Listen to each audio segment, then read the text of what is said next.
Hey, this is Joe from Gojira, and you're watching Overdrive.ie.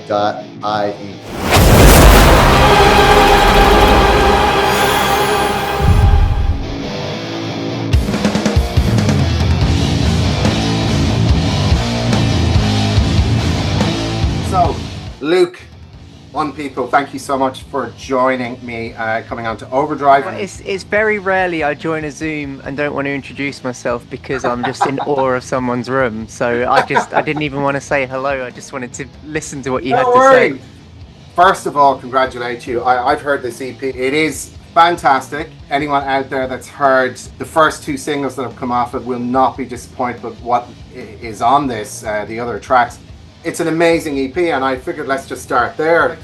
You've had really great success off these two singles, and formerly a person like me being in a band and knowing people that are in bands, this is the dream, man, to have for the music to catch fire like this. And I know that you will talk about the band that you were in prior to this as well and the journey to Unpeople, but my question is, did it take you all by surprise the way Smother just went?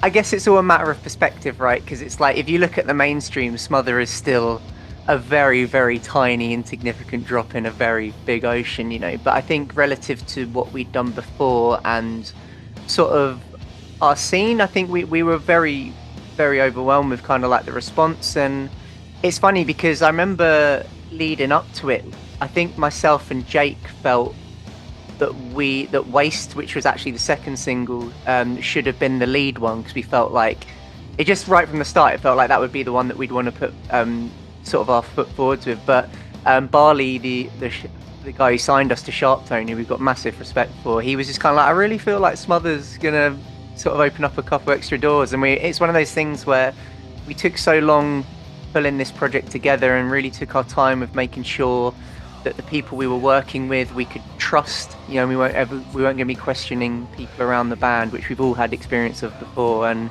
it's one of those moments where it's like right from the gate, we've got a great chance to just put our faith in, you know, put our faith in the team and sort of double down on the reason why we chosen to work with these people and trusted Barley, and it completely paid off. And, you know, credit to him with that choice, and it really felt like the right decision. First and foremost, we just felt really proud to have a song out, you know, because it took 2 years, I think, from the inception of me and Jake sitting down with our guitars and being like, right, let's do this. And actually, sorry, to tell a true story, Jake figured out that it was quite literally 2 years to the day that when Smother came out was when we had like the meeting of our previous band when we knew we were breaking up and that was going to happen. So yeah, so I think for us and the four of us in the band, it just initially felt like an achievement just to be like, put a song out, you know, because we started from me and Jake in this room just being like, we don't know what this is going to be, we're just going to play guitar and see what happens. And then yeah, to actually have a song out through a dream label with a dream team around it was amazing. And yeah, in regards to the response, I think you can't control that, but it was certainly above what we'd hoped for, I think, just with the reaction. So you and Jake sat down, you started, you know, putting these things together. So how did Meg and Rich get involved? Was it kind of, did you know them through other bands, or did you kind of say, okay, we need a drummer and a bass player, and do kind of like a casting or auditions, or what was it? For anyone that didn't know the history, I was for a long time in a band called Prestamiko, and that was kind of like my baby. And I met Jake in like 2015, I think it was, and he used to play in a great band. Like I loved that. I loved his old band called Akoda. I always tell the story of it. It was very much like the Step Brothers moment where we were first day of tour. It was like, oh, you like AC/DC? It's like, yeah, I love AC/DC. And it's like, he pulled a Gibson SG out of his hard case, I pulled a Gibson SG out of mine, and it was just like instantly became best friends, spoke about AC/DC for the rest of it, and that was it. And we just got on so well. And for me and Jake, it was always like, we knew we were going to end up in a band at some point.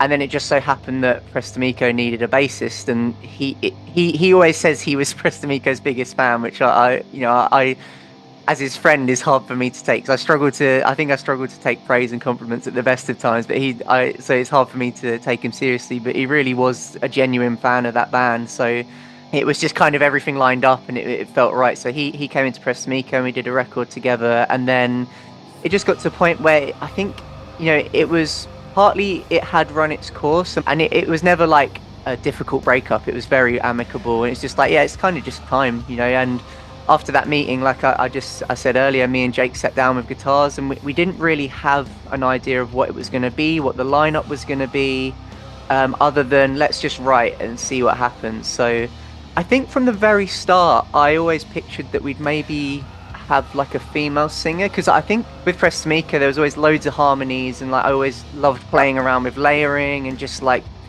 it's like, why have one voice when you can throw in 2 or 3 more and they can all be doing, you know, different things. And sometimes that was to a fault, and arguably with the last band that might have been what alienated a lot of people. But with this, it was like I've never really had like a higher register voice. It's always been me trying to pretend my balls never dropped, like always like, you know, like just trying to sing way above, you know, way high. And so it was like, well, this would provide like a whole new texture. So I think we initially had maybe that in mind, or we were going to have a separate singer.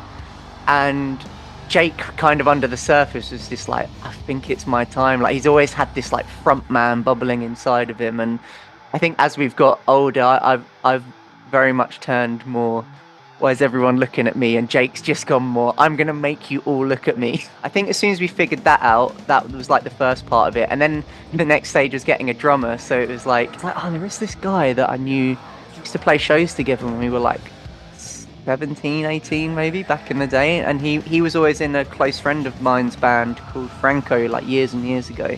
And it was kind of one of those things, I knew he always liked Press Mika because he'd come to shows and he liked the songs and stuff. And I just kind of reached out to him, and it just coincided perfectly with kind of his personal journey and timeline. It just so happened that he'd reached a point in his life where it's like, well, I've done a lot of that and I just really want my own thing to get passionate about now. And then I think me and Jake turned up to his place, and we had sort of one sort of jam together, and it just felt right. And then and the rest is history. And he's so good, Andre. It's just, he's running on like 10% in this band. I think as soon as we figured out, all right, so me and Jake both going to play guitar, we knew we wanted all band members to sing. When we kind of established that's what we felt the lineup was going to be, I was like, oh, it'd be kind of cool to still have that like sort of girly voice in the mix, kind of have a bit of a Pixies vibe to all these kind of riffs that we're writing. It kind of started literally like a 7-month search for just finding the right person.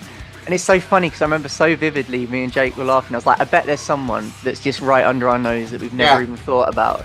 And Jake was downstairs around mine, and he got a message from his friend Meg, and she was saying, oh, I'm moving to London, do you want to come to my housewarming party? And he's like, oh, my friend Meg's having a housewarming party. And I was like, what, Jake, you mean Meg, the singing talented bassist that on top of all of that you've also already been in a band with? So it's just so like funny. I mean, it was just one of those moments where he just put his head in his hands and just instantly messaged her like, so do you want to be in mine and Luke's new band? And again, she knew our previous bands and was into it and stuff, and she's awesome. Yeah, so it really was one of those moments where she was just the last perfect missing piece of the puzzle in that respect. But was there a kind of a slight sense of apprehension or trepidation? I suppose it's a double-barreled question. Was there any trepidation? And secondly, was this kind of like you saying, all right, you know what, I'm going to give this one more go, and then if it doesn't work, I'm going to go and, you know, I'm just going to hang up my guitar and do something else? I don't know if me and Jake ever felt that as much as we felt we're just not done yet. I think right from the start, both me and him were very, very driven, and I think for myself and Jake in particular, it's like this is our thing. Do you know what I mean? It's like, and we've both had moments where we haven't had it, and I'm sure there's no coincidence in the correlation between feeling more miserable in those times. So, and it's kind of what I was touching upon earlier, where it's just, I'm really trying these days to keep in touch with why I do it, and that's just because regardless of everything else, this would still be the thing that makes me happy and gives me purpose. You know, hitting on what you just said in regards to feeling the sort of weight of it all, Smother was probably the only song that I had sort of any significant lyrical input on, because I was writing it, and I think that was the time, it may have been might have been what you read, but I just sort of had like a mini sort of breakdown as I was just writing this song, just feeling like an overwhelming pressure, sense. That was literally where that chorus. So that's where those chorus words came out. And it's very simple. And I think Jake heard it and kind of resonated it and didn't really want to change it because I think it connected with him. And then he did an amazing job at articulating the rest of the song. Are there bigger plans maybe this year for an album this year or early 25? I can't really say in regards to the actual specifics, but I mean, it's kind of a boring answer, but yes, there will be an album. Yes, we're writing right now. And, Brilliant. You know, that will, I mean, I hope if everything goes to plan, yes. Yeah. I don't know when or where that will be. Just the weekend. But with the live show, I mean, so we know by the time Bloodstock happens, obviously the EP is going to be out, but with the live show, is there going to be more music than what's on the EP included in a live set? Yeah, I think we'll probably run with the same set. There's at least one more song. Okay. You can hear, yeah. Okay. Well, we look forward to that for sure. So we've had Smother, we've had Waste. Is there going to be another single to coincide with the release of the EP, or is that the singles done? I'm pretty sure there's not going to be anything else, but there will be like a focus track, you know, that comes up with the EP. Sure. That's the one that goes to the playlist. But no, I mean, Plans for the remainder of the year. I mean, obviously don't mention anything that you can't mention, but I suppose, let's just say, is the Unpeople calendar looking kind of busy and exciting? I mean, we've got a great festival season lined up, and then right now it's just figuring out what makes sense on the live side. But you know, we all want to be playing as much as possible. It's like I said, at the end of the day, that's the payoff for us, is going and playing those shows. We always want to be playing as much as possible, but I think it's also balancing what makes sense and how to position everything right and trusting the people around us, you know.